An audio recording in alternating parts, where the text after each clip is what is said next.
아멘. 우리 옆에 있는 성도님 한번 인사하겠습니다. 여호와께로 돌아갑시다. 반드시 역전할 것입니다.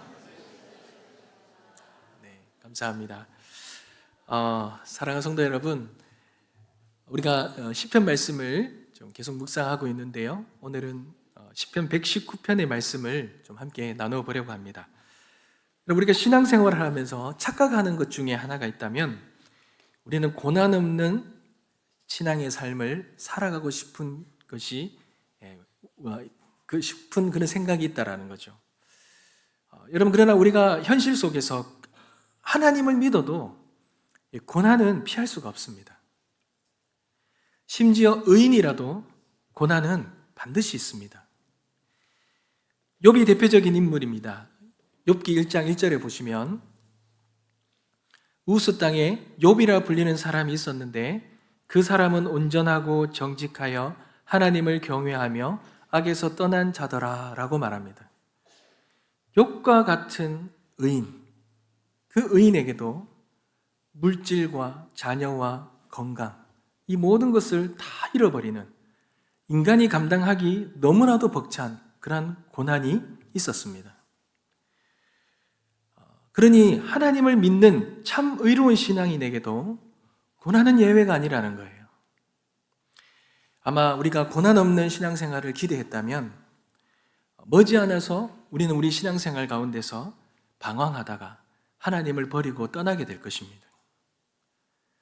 사랑하는 성도 여러분, 그렇다면 하나님은 왜 우리에게 고난을 허락하시겠습니까? 그 이유를 오늘 이 본문에서는 뭐라고 말하고 있습니까?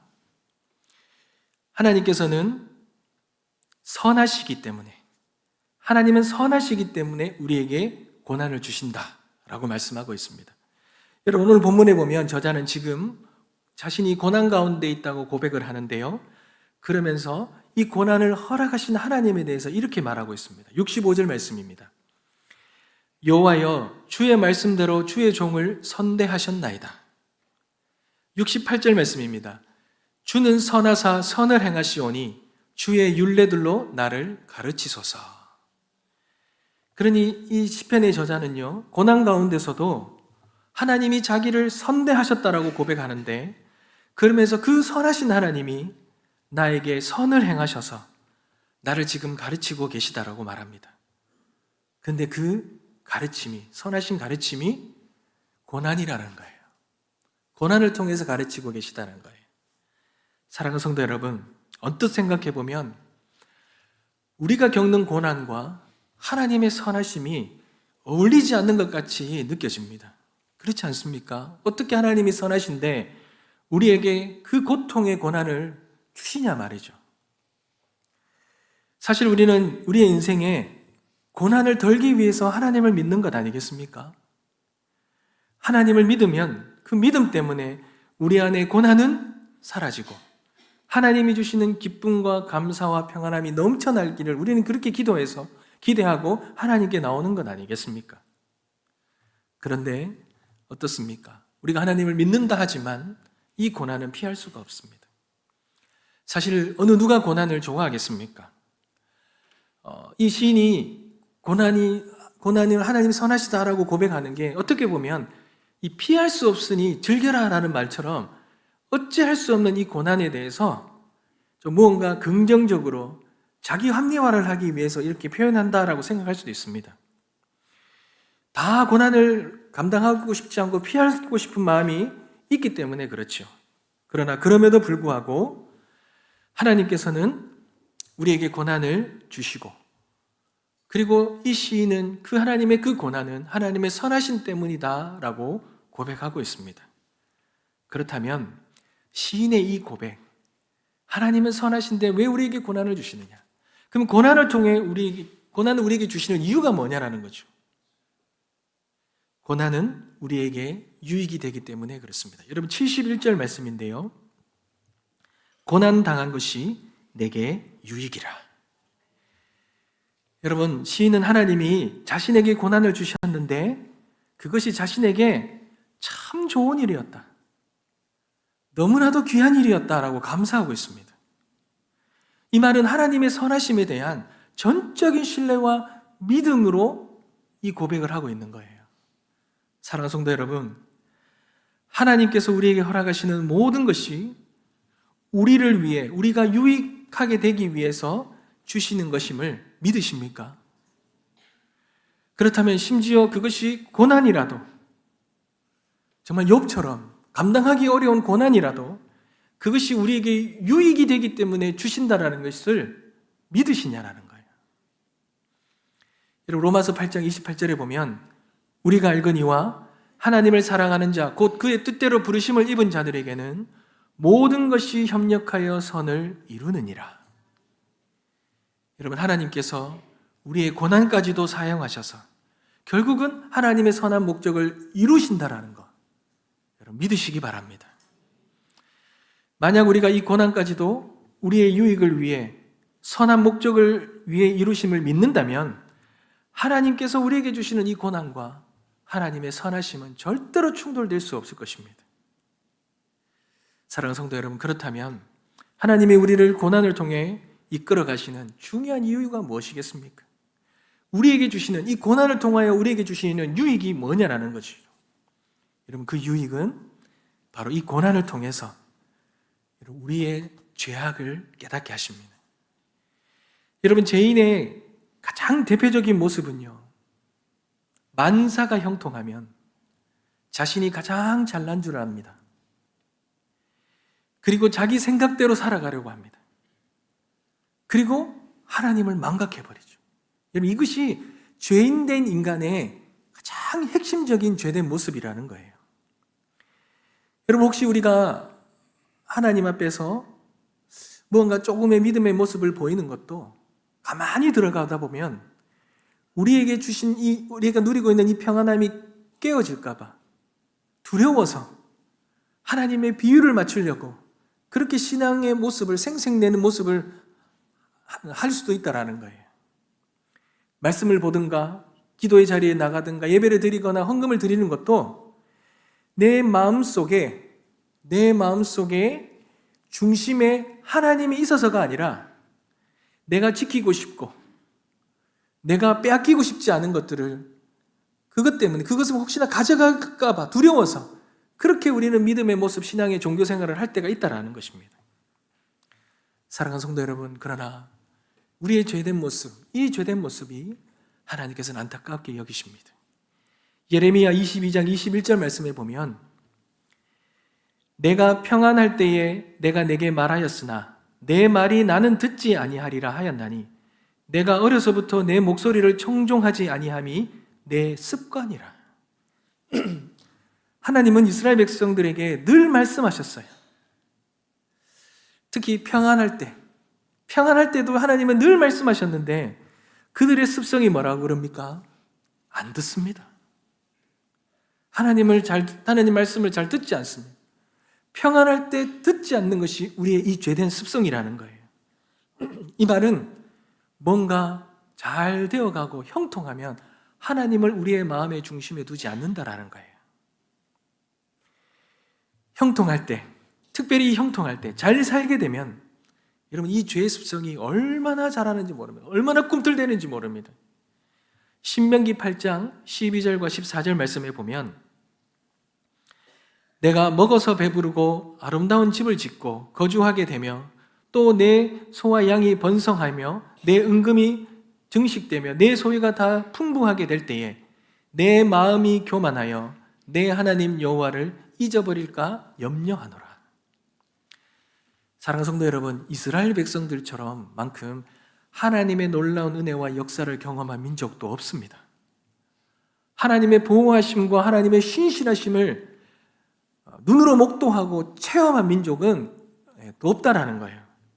그런데 그럼에도 불구하고 그들이 아름다운 집을 지을 때가 되자 그들의 입술에는 불평과 원망으로 가득 찼다라는 것입니다.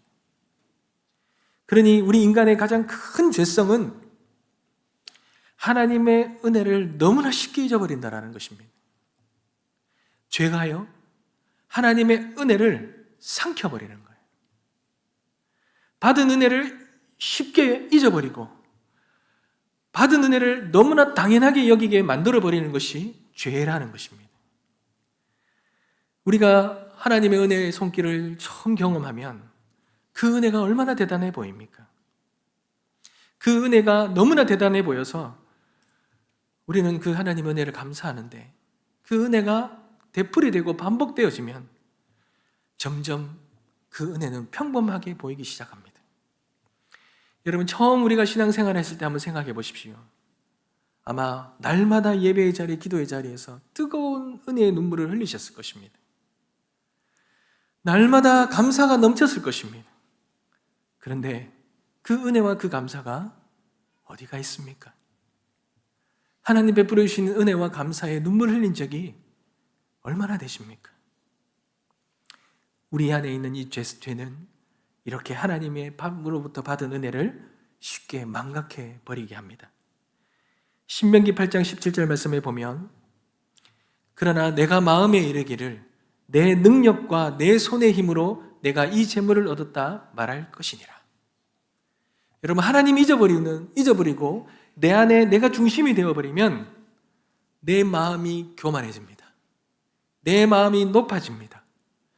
이 마음이 교만해지고 높아지면 하나님이 우리를 사랑하셔서 우리에게 베풀어 주신 그 놀라운 선함의 은혜가 우리에게 있는데도 우리는 그 모든 것들을 마치 내가 한 것처럼, 내가 이룬 것처럼 그렇게 착각해버리고 하나님, 높아진 마음으로 하나님을 잊어버린다는 것이죠. 그러니 그런 높아진 그 죄성, 우리의 그 악함을 하나님은 이 고난을 통하여서 드러내신다는 겁니다. 그리고 이 고난을 통하여 우리를 원위치로 돌이키시죠. 낮추신다는 거예요. 그것이 이 고난을 통한 하나님의 유의라는 것입니다. 신명기 8장 2절과 3절에 보면, 내 하나님 여호와께서 이 40년 동안에 내게 광야의 길을 걷게 하신 것을 기억하라. 이는 너를 낮추시며 너를 시험하사 내 마음이 어떠한지 그 명령을 지키는지 지키지 않는지 알려 하심이라. 너를 낮추시며 너를 줄이게 하시며 또 너도 알지 못하며 내 조상들도 알지 못하던 만나를 내게 먹이신 것은 사람이 떡으로만 사는 것이 아니요 여호와의 입에서 나오는 모든 말씀으로 사는 줄을 내가 알게 하려 하심이라. 아멘. 사랑하는 성도 여러분, 하나님은 고난을 통하여 우리를 낮추시려고 하십니다. 우리를 낮추시기 위해 시험을 허락하신다라는 거예요. 하나님은 우리의 마음속에 그분을 어떻게 생각하는지, 우리의 마음속에 무엇이 중심에 있는지를 드러내시기 위해 고난과 시험을 주십니다. 그래서 우리가 사람이 떡으로 살아가는 것이 아니라 하나님의 입으로부터 나오는 모든 말씀으로 살아가는 것임을 깨닫게 하신다라는 거예요. 여러분, 이 말의 뜻이 무엇입니까? 이 말은 우리가 누리며 살아가는 이 은혜가 당연한 것이 아니라, 우리가 살아가는 이 삶이 나의 힘으로 살아가는 것이 아니라 모든 것이 하나님의 은혜임을 깨닫게 하신다라는 거예요. 사랑하는 성도 여러분, 우리가 지난날에 겪었던 고난을 한번 떠올려 보시기 바랍니다. 아니면 지금 우리가 겪고 있는 이 고난을 가만히 묵상해 보시기 바랍니다. 이 고난이 하나님을 원망하고 하나님을 떠날 만한 그러한 고난입니까? 하나님은 우리에게 고난을 통하여서 우리가 믿음에서 좌절하고 절망하고 하나님을 떠나기 위해서 그 고난을 주시지 않습니다.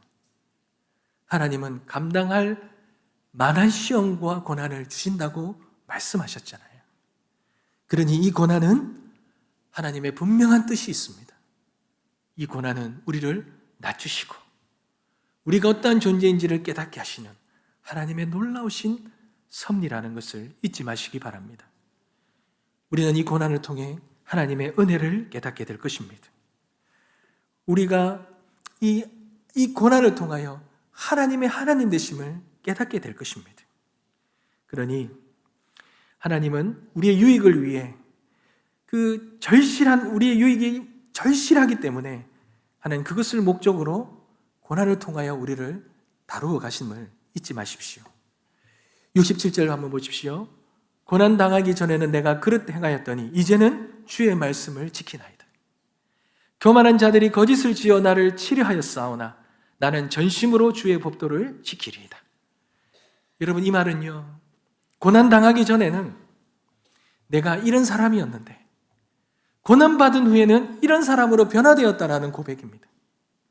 고난받기 전에는 나는 불순종하는 자였고 내가 나의 힘으로 살아가는 자였고 하나님의 은혜를 망각하며 사는 자였는데 이 고난을 통하여서 이제는 하나님의 말씀을 전심으로 붙드는 자, 하나님의 은혜가 아니면 살아갈 수 없는 자, 나는 아무것도 아니고 하나님이 나의 전부가 되어지는 삶을 살아가는 자로 바뀌었다라는 것입니다.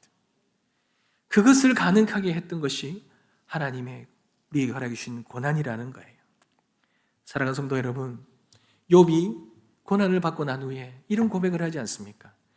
42장 5절 말씀에 내가 주께 대하여 귀로 듣기만 하였사오나 이제는 눈으로 주를 배움나이다. 요셉은 그 숱한 그 형제에게 팔려가서 애굽의 종으로 그 숱한 고통과 아픔의 시간을 보낸 후에 그가 창세기 45장 5절에 이런 고백하지 않습니까? 당신들이 나를 이곳에 팔았다고 해서 근심하지 마소서, 한탄하지 마소서. 하나님이 생명을 구원하시려고 나를 당신들보다 먼저 보내셨나이다. 이 고난이 그저 나에게 어려움과 힘듦의 고난이 아니라 이 고난을 통하여 하나님은 이 생명, 이 이스라엘 백성들을 살리시기 위해, 생명으로 구원하시기 위해 미리 요셉을 애굽으로 보내셨다라는 이 놀라운 하나님의 그 뜻을 요셉은 발견하고 고백했던 것입니다. 사랑하는 성도 여러분, 그러니 우리에게 고난이 닥쳐온 고난을 가지고 우리는 주님 앞에 나아가야 합니다. 그리고 하나님의 도우심을 구해야 합니다. 하나님, 제가 너무 힘듭니다. 저를 불쌍히 여겨 주시옵소서.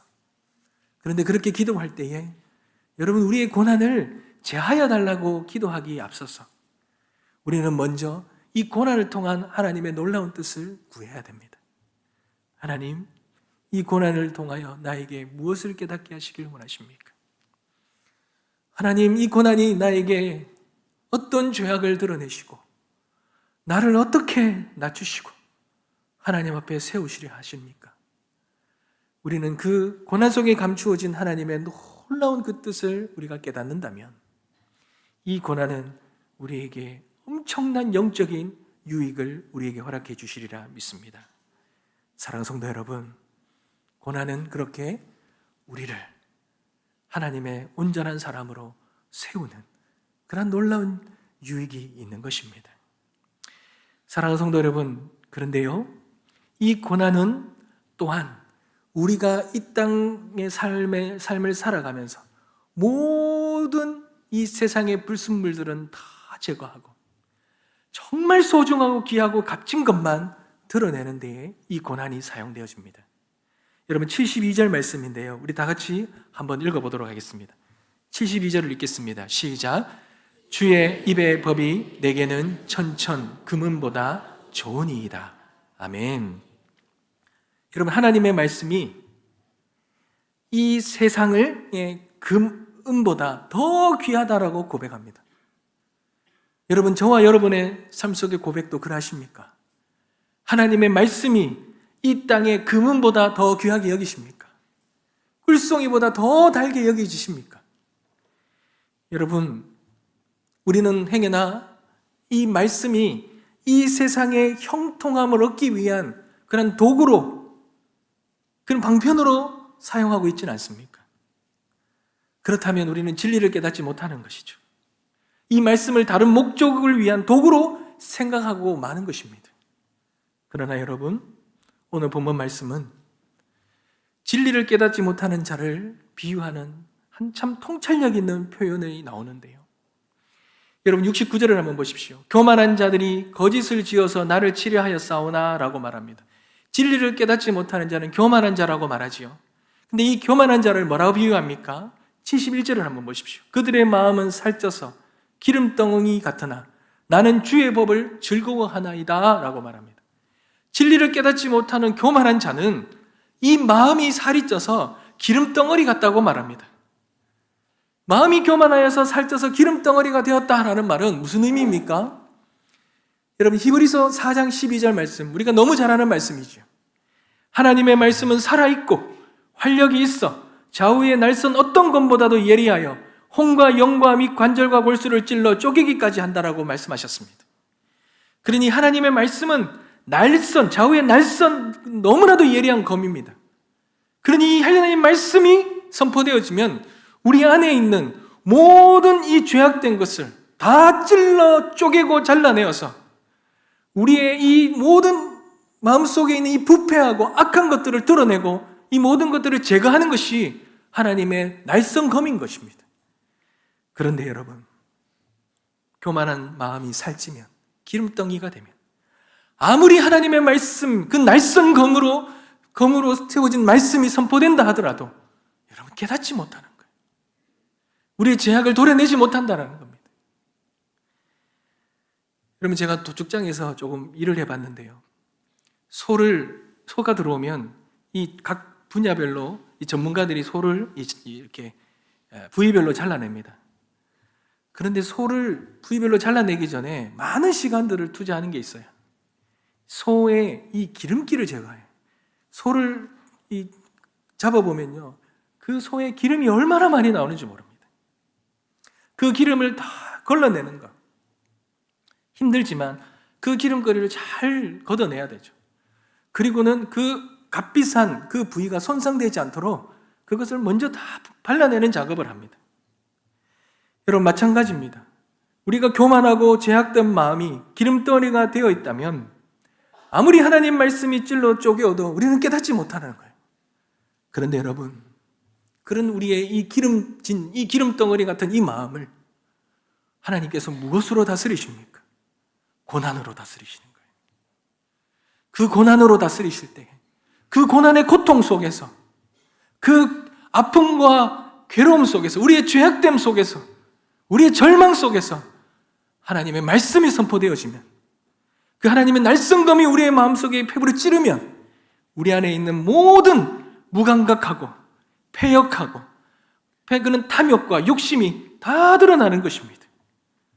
그리고 우리가 그 모든 것들은 다 드러내고, 그 모든 것들은 다 밝혀내고, 그 모든 것들은 다 버리게 되고, 진정으로 하나님만이, 하나님의 말씀만이 우리에게 진정한 은혜가 되고 진정한 생명이 된다는 것을 그제서야 깨닫게 되는 것입니다.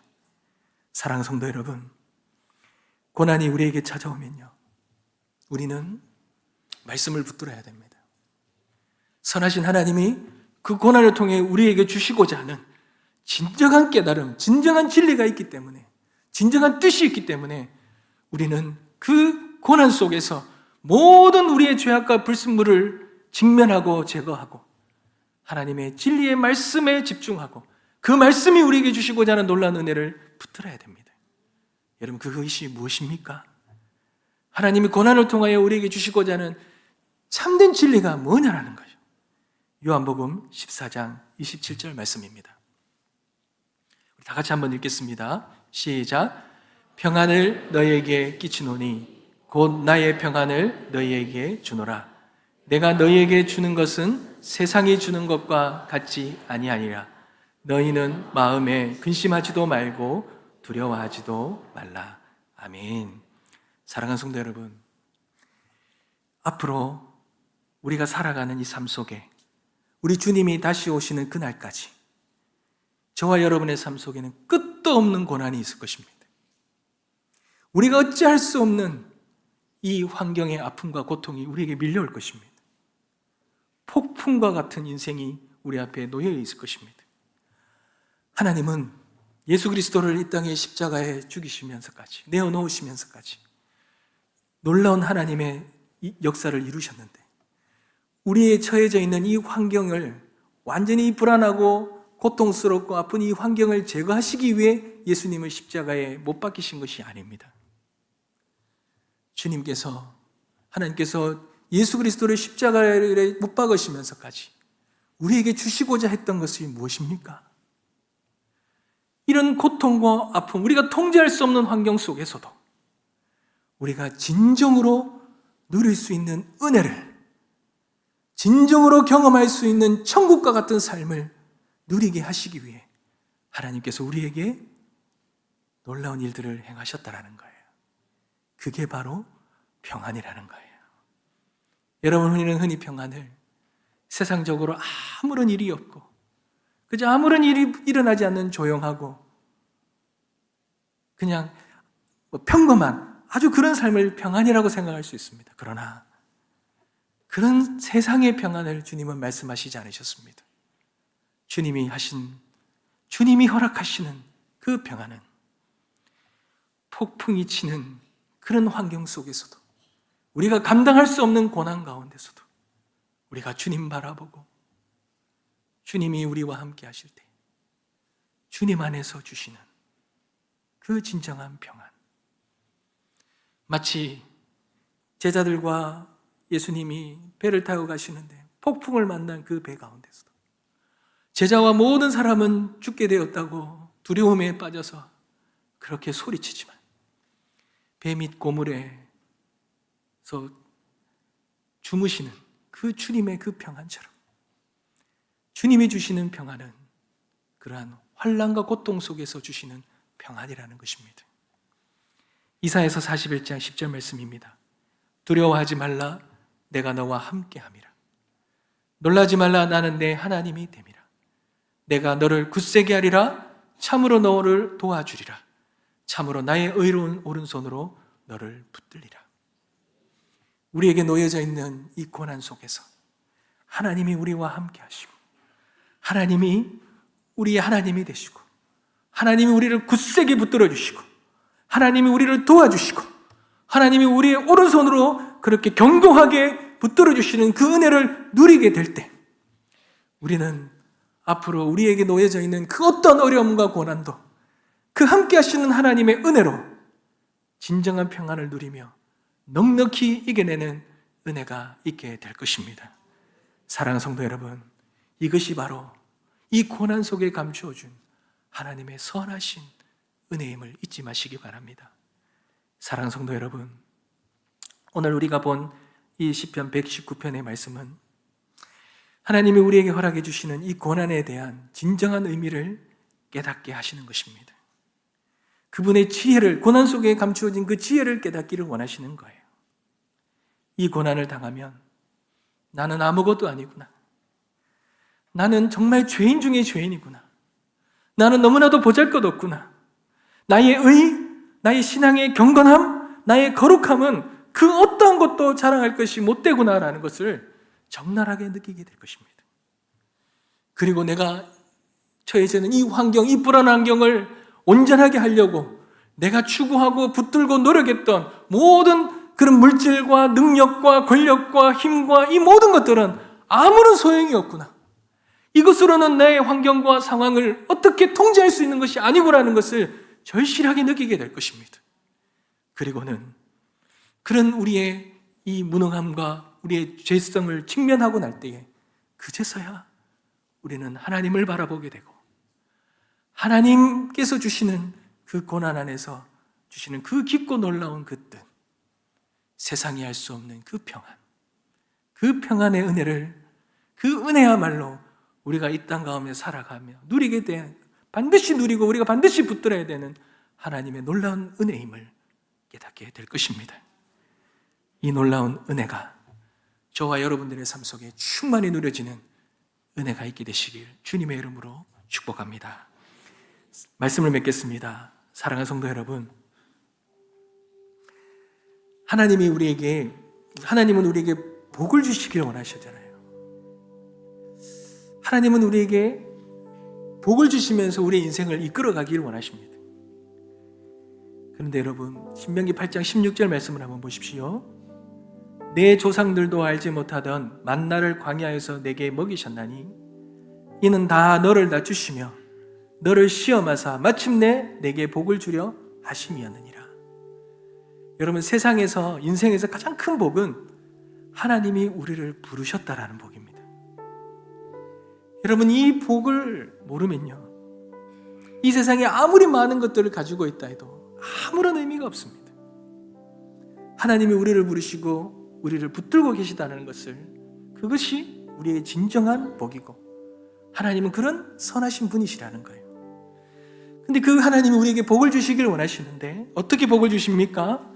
고난을 통하여 낮추시고 시험을 당하게 하셔서, 그리고는 진정한 인생의 진정한 복을 우리에게 주시길 원하신다는 거예요. 여러분, 고난 속에서 환경을 바꾸는 것이 아니라 이 고난 속에서 하나님 주시는, 하나님 속에 감추어 주신 진정한 평안의 은혜를 누리시고, 이 땅에서 그 어떤 삶이 우리 앞에 놓여 있다 할지라도 하나님 주시는 평안으로 승리하며 나아가게 되시길 주님의 이름으로 축복합니다. 갈라디아서 6장 9절 말씀이죠. 우리가 선을 행하되 낙심하지 말지니 포기하지 아니하면 때가 이름에 거두리로다. 여러분, 제가 이 말씀 붙들고 힘을 내고 있습니다. 우리가 선을 행하되 낙심하지 말지니 포기하지 아니하면 때가 이름에 거두리로다. 하나님의 이 말씀 붙들고 저와 여러분 삶 속에 있는 그 고난을 끝까지 주님 바라보며 승리하게 되시길 주님의 이름으로 축복합니다. 찬양하시겠습니다.